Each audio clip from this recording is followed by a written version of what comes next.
for more on this story, we're joined by Henrik Enderlein, a professor of political economics at the Hertie School of Governance. Now, why doesn't Europe have a rating agency yet? What's taking so long? Why would it matter where a rating agency is located? Information is global, markets are global.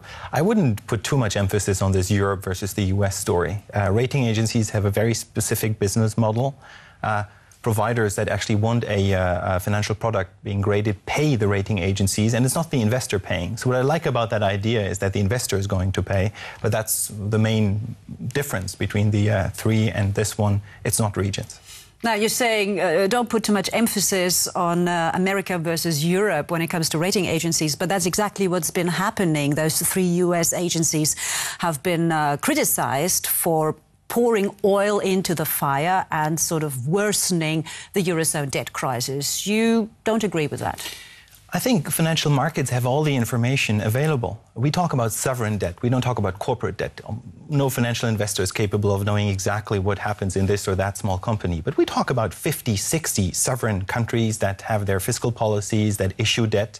And so it should be possible for an investor in London or the US or Frankfurt, for that matter, to know exactly the state of the US financial and debt position. So when the rating agency comes and says, oh, by the way, we also think it's no longer AAA, but it's only AA or AA plus, then this is just sending this additional signal into markets, but it's by no means the real trigger of a significant market movement. But based on what you're just saying is that those rating agencies base their ratings on the mountains of debt. In that case, Germany should be downgraded too. Aren't there any other factors playing into it? Sure, it's quite subjective, and this is what I was trying to say. If you are an investor, you should think about, do I want to invest my money in Japan? Do I want to invest my money in the US or in Germany?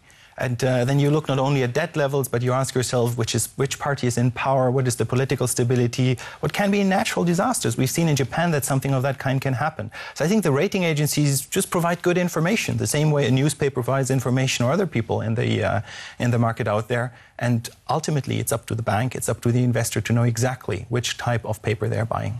Right. Now, let's say that there will be a European rating agency. I mean, how much influence will it actually have, given that the US agencies are so powerful already? That depends on market players.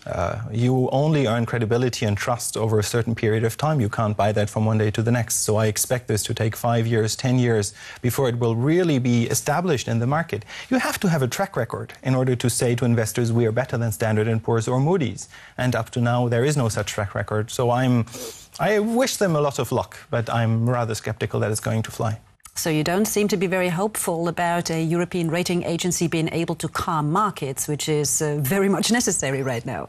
Calming markets is not something that should come from the rating agencies. We have many other actors, the European Central Bank as a central bank. We have the European Rescue Fund, the EFSF, that's in the market right now. So those are the players I would like to look at, and not some private company, be it in New York or Frankfurt. OK. Henrik Enderlein, thank you very much for joining us. Thank you.